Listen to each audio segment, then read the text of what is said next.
Project stake holder हमारे पास basically individuals होते हैं एंड वो लोग हमारे पास होते हैं जो हमारे पास डिफरेंट फंडिंग कर रहे होते हैं, जो हमारे पास वो रिजल्ट्स चाह रहे होते हैं, जो हमारे पास बेसिकली काम करवा रहे होते हैं, जिनका इंटरेस्ट होता है, जिनकी ऑर्गेनाइजेशन होती है, जो वो चीज़ किस तरह से उन पे पॉजिटिवली और नेगेटिवली इफेक्ट कर रही है एंड रिजल्ट को, वो इस चीज़ के रिस्पॉन्सिबल होते हैं। प्रोजेक्ट की स्टार्ट से लेकर सक्सेसफुल कंप्लीशन तक वो हमारे साथ इन टच रहते हैं।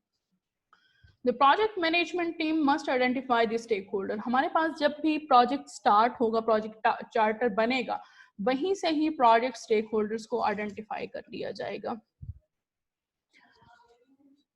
हमें सबसे पहले उनकी नीड्स को देखना है कि what actually there needs is, what is their organization, what is their business, what is the basic purpose of that organization's product। हमारे पास जो वो प्रोडक्ट डेवलप करवा रहे हैं उनकी वो ज़रूरत क्या है, वो किस पर्पस के लिए उस प्रोडक्ट को डेवलप करवा रहे हैं।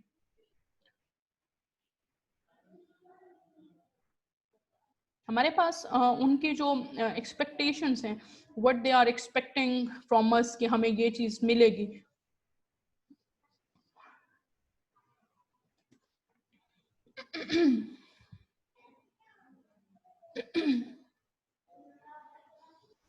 सॉरी।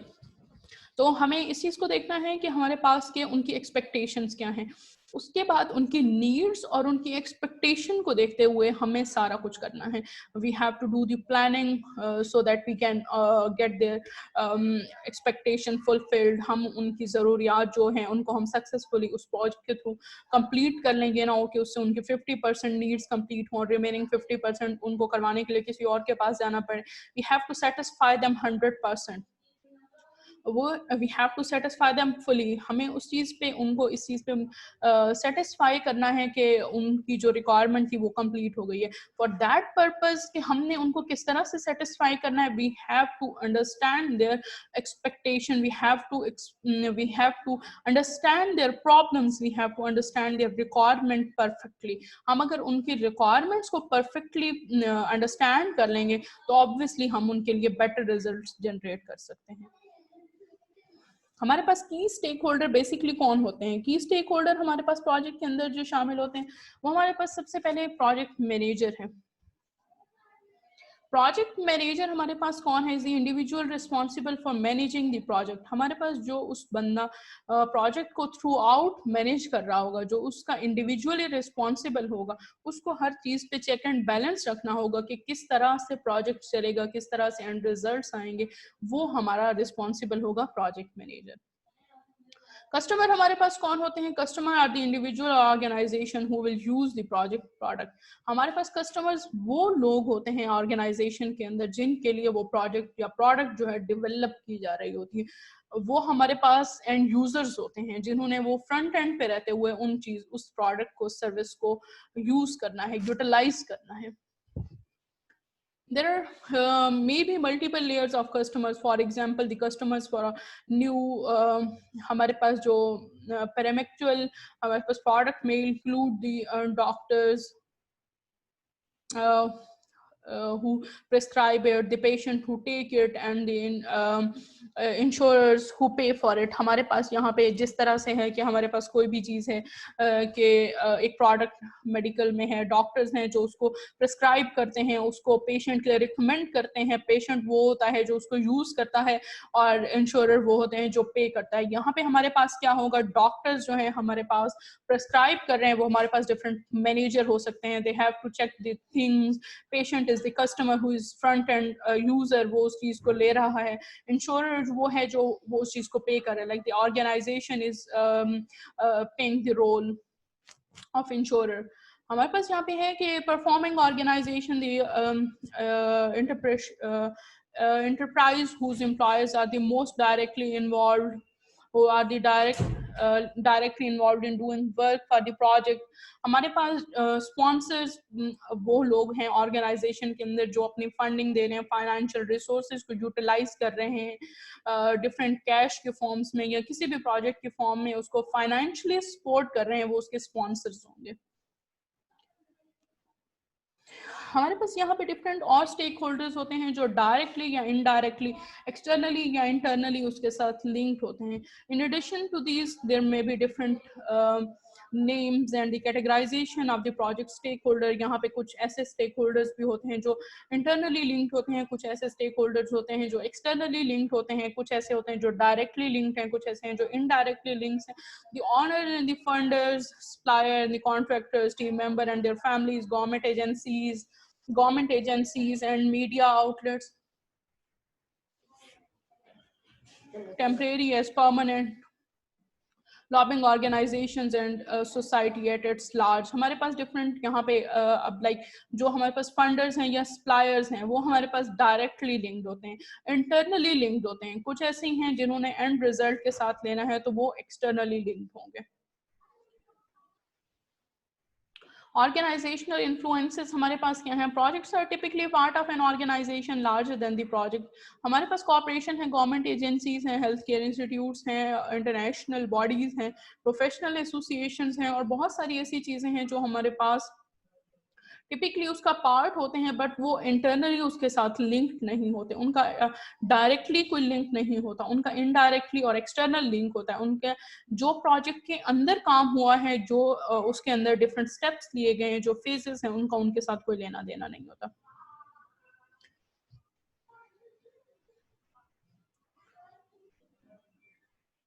हमारे पास हर ऑर्गेनाइजेशन के डिफरेंट कल्चर्स होते हैं, डिफरेंट स्टाइल्स होते हैं. We have to discuss about the organizational culture and different styles.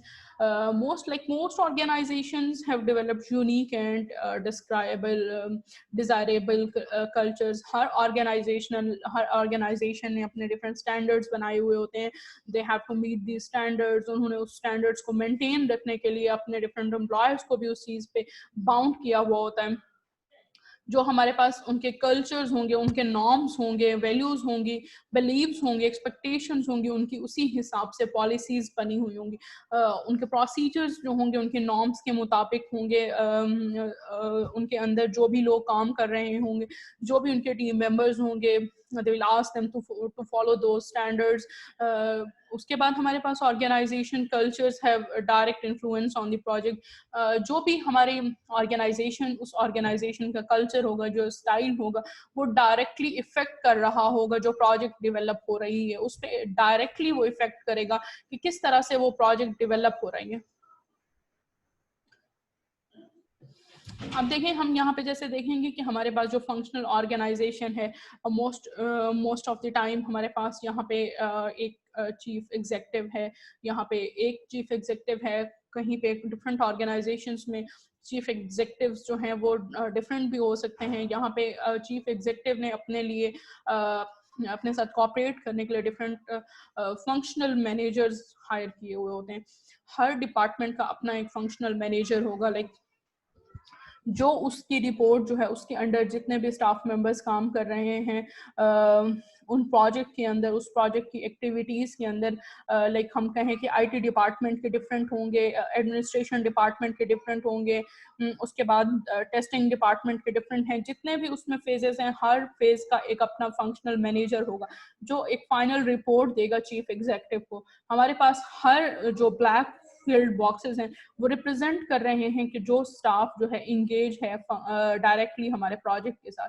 तो फंक्शनल मैनेजर जो है उसका जो स्टाफ मेंबर इंगेज होगा उस प्रोजेक्ट के अंदर, वो चीफ एग्जेक्टिव को उसकी रिपोर्ट करेगा.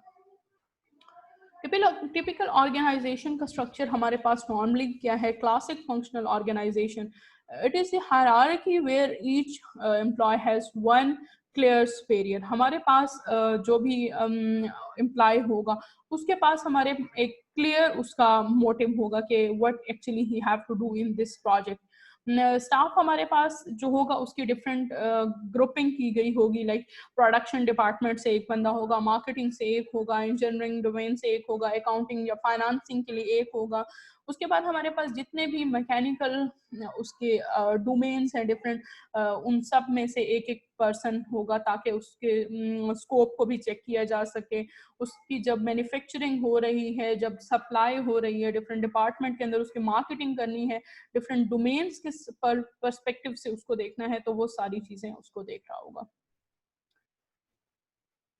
यहाँ पे हमारे पास प्रोजेक्ट की जो प्रोजेक्टाइज्ड ऑर्गेनाइजेशंस हैं, हमारे पास प्रोजेक्ट की कोऑर्डिनेशन हो रही है, उनको देखा जाएगा कि हमारे पास कौन कौन से लोग हैं जो लिंक्ड होंगे। यहाँ पे हमारे पास प्रोजेक्ट कोऑर्डिनेशन में कौन कौन से लोग पार्टिसिपेट कर रहे हैं।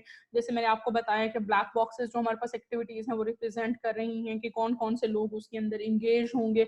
तो हमारे पास जो प्रोजेक्ट की कोऑर्डिनेशन के लिए मेन टीम बनाई गई है वो कौन से होंगे और वो रिस्पॉन्स किस तरह से करेंगे, ये चीज प्रोजेक्टाइज्ड ऑर्गेनाइजेशन में हमारे पास डिस्कस की जाएगी। प्रोजेक्टाइज्ड ऑर्गेनाइजेशन में हमने जैसे देखा है कि कौन सी टीम मेंबर्स होंगे जो हमारे पास डिफरेंट वर्क पे अवेलेबल होंगे या इन्वॉल्व हो रहे होंगे। Most of the organisation responses are involve in project work and project managers have a great deal of independence and authority.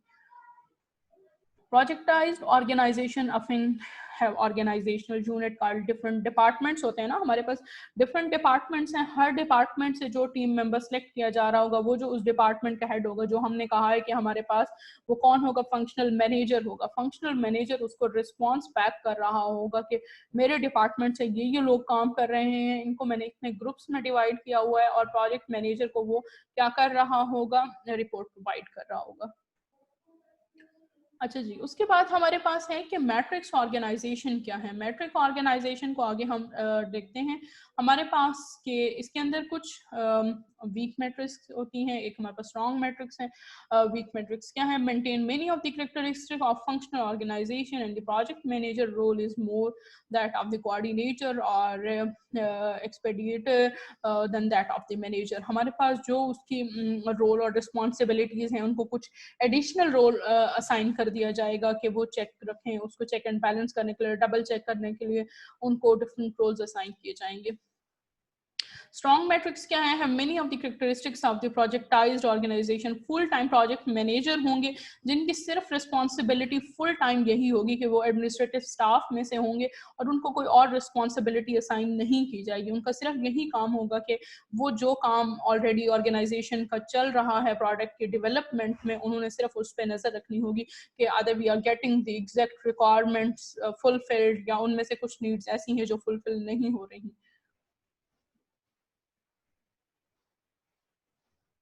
यहाँ पे हम देख सकते हैं जैसे हमारे कुछ जो हमारे पास प्रोजेक्ट कोऑर्डिनेटर्स हैं, जो स्टाफ मेंबर्स हैं, उनको हम सेपरेट कर देते हैं कि हमारे पास उनके अपना काम भी उन्होंने करना है, और उसके बाद उनको ये रोल भी असाइन कर दिया जाएगा कि आपने इस तरह से चेक एंड बैलेंस भी रखना है। They have to do their own work as well. यहाँ पे हमारे पास है बैलेंस मैट्रिक ऑर्गेनाइजेशन। हमारे पास यहाँ पे क्या है कि हमारे पास डिफरेंट एक प्रोजेक्ट मैनेजर होगा, उसके अंडर डिफरेंट स्टाफ मेंबर्स होंगे जो काम कर रहे होंगे, और वो उस प्रोजेक्ट मैनेजर को अपनी रिपोर्ट कर रहे होंगे। प्रोजेक्ट मैनेजर का ये काम होगा, जो फंक्शनल मैनेजर है उसको अपनी रिपोर्ट बैक कर रहा होगा। सारे फंक्शनल मैनेजर मिलके अपने चीफ एग्जीक्यूटिव को डिफरेंट जो उनके रिजल्ट ऑब्टेन हुए हैं उसके अपडेट करेंगे। स्ट्रॉन्ग मैट्रिक्स हमने जैसे इस तरह में देखा है कि हमारे पास ये बैलेंस मैट्रिक ऑर्गेनाइजेशन है।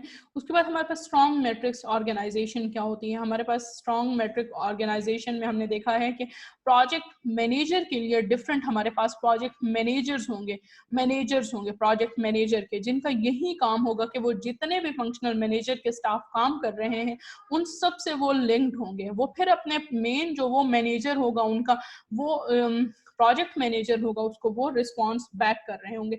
वो उसके अंडर डिफरेंट मैनेजर्स काम कर रहे होंगे, वो उसके लिए प्रोजेक्ट की कोऑर्डिनेशन में उसकी हेल्प कर रहे होंगे। यहाँ पे हमारे पास कॉम्पोजिट ऑर्गेनाइजेशन है कि यहाँ पे हमारे पास किस तरह से होगा। हमारे पास यहाँ पे जैसे हमने पीछे देखा है कि हमारे पास डिफरेंट मैनेजर्स हैं, प्रोजेक्ट मैनेजर्स के अंडर वही उसको रिस्पॉन्स बैक कर रहे होंगे। यहाँ पे हमने क्या करना होगा कि एक पोर्शन साइड पे करके हमने प्रोजेक्ट ए की कोऑर्डिनेशन के लिए रख दिया, एक हमने प्रोजेक्ट बी की कोऑर्डिनेशन के लिए रख दिया। हमने प्रोजेक्ट के फेजेस को डिफरेंट पार्ट्स में डिवाइड कर दिया, लाइक प्रोजेक्ट ए का ये फेजेस हैं, प्रोजेक्ट बी के ये फेजेस हैं, and then we have to do the comparison of those results. Okay, project processes. Project processes हमारे पास क्या हैं? Project processes are composed of different processes. Basically process हमारे पास होता है क्या? प्रोसेस होता क्या है? प्रोसेस हमारे पास है series of actions, series of actions bringing about a result. हमारे पास कोई भी ऐसी एक्शंस की सीरीज है जो आपने एक स्टेप्स को फॉलो करते हुए एंड रिजल्ट को ऑब्टेन करना है। Project processes are performed by the people and generally fall into one or two major active categories. हमारे पास जो different categories हैं उनको किन basis पे divide किया जाता है ये हम देखते हैं। हमारे पास project management processes होते हैं और product oriented processes होते हैं। इन दोनों में क्या difference है हम ये देखते हैं। Project management processes are concerned with the describing and organizing the work of the project. हमारे पास इनका concern सिर्फ इस चीज के साथ होगा कि आपने किस तरह से work को define करना है और organize करना है throughout the project. Product oriented processes हमारे पास कंसर्न उनका होता है कि स्पेसिफाई किस तरह से करना है और क्रिएट किस तरह से करना है प्रोजेक्ट की प्रोडक्ट्स को। हमारे पास product oriented processes are typically defined by the project life cycle. हमारे पास जो भी प्रोडक्ट ओरिएंटेड प्रोसेसेस हैं उनको प्रोडक्ट लाइफ साइकिल के अंदर डिफाइन कर दिया जाएगा। उनके जितने भी एप्लीकेशन एरियाज हैं जो कवर कर रहे हैं उनके अंदर जितने भी फेजेस हैं हम सबको डिस्कस किया जाएगा। Project management processes and product oriented processes overlap and interact through out the project. हमारे पास जो प्रोजेक्ट मैनेजमेंट प्रोसेसेस हैं और प्रोडक्ट ओरिएंटेड प्रोसेसेस हैं वो दोनों एक दूसरे के साथ कोऑर्डिनेट कर रहे होंगे, दोनों एक दूसरे के साथ इंटरेक्ट कर रहे होंगे। हमारे पास जो भी प्रोजेक्ट क्रिएट हो रहा है उसको और उनकी जो हमने कंसर्न्स हैं ऑर्गेनाइजेशन के उन सबको कंपैरिजन करते हुए एक एंड रिजल्ट फाइंड आउट करना होगा। हम उनको किन बेसिस पे प्रोसेस को ग्रुप्स में डिफाइन करते हैं कि हमने देखना है कि project management processes can be organised into 5 different groups और वन और मोर प्रोसेसेस ईच। हमारे पास हमने उन प्रोसेसेस को डिफरेंट ग्रुप्स में डिवाइड कर देना है so that we can obtain the better results. We have to first of all we are going to divide it in initiating process. In this process, recognizing that project or phase should begin and committing to do so। हमने यहाँ पे ये चीज define करनी होगी कि हमारा process किस तरह से इनिशिएट होगा, किस तरह से स्टार्ट होगा और किस तरह से हमने उसको कंप्लीट करना है। प्लानिंग में हमने ये चीज देखनी है प्लानिंग प्रोसेस के अंदर के वर्क की हमारी how we have to do the work की स्कीम क्या होगी, how we have to accomplish that project. जो हमें प्रोजेक्ट मिला हुआ है उसको किस तरह से कंप्लीट करना है, किस तरह से सक्सेसफुल रिजल्ट ऑब्टेन करने हैं, किस तरह से चेंजेस से अवॉइड करना है, किस तरह से हमने एंड रिजल्ट को सक्सेसफुली ऑब्टेन करना है। Executing processes, coordinating people and other resources to carry out the plan। हमने executing process के अंदर देखना है कि किस तरह से लोगों की coordination और resources की coordination को carry out करते हुए हमने अपने plan को fulfill करना है। And then we have to discuss about the controlling process. हमने यहाँ पे ये चीज़ मेक श्योर करनी है कि हमारा जो प्रोसेस है वो कंट्रोल होना चाहिए। हमारे पास करेक्टिव जो एक्शंस हैं वो लेने चाहिए, जो स्ट्रॉन्ग डिसीजंस हैं वो लेने चाहिए, प्रॉब्लम सॉल्विंग करनी चाहिए, जो भी नेसेसरी डिसीजंस हैं उनको लेना चाहिए। कोई भी चीज़ ऐसी नहीं होनी चाहिए जो आउट ऑफ कंट्रोल चली जाए। Closing process, formalizing acceptance of the project or phase and bringing it into orderly end। हमने एक प्रोजेक्ट को सक्सेसफुली कंप्लीट करते हुए उसके एंड तक लेके जाना है।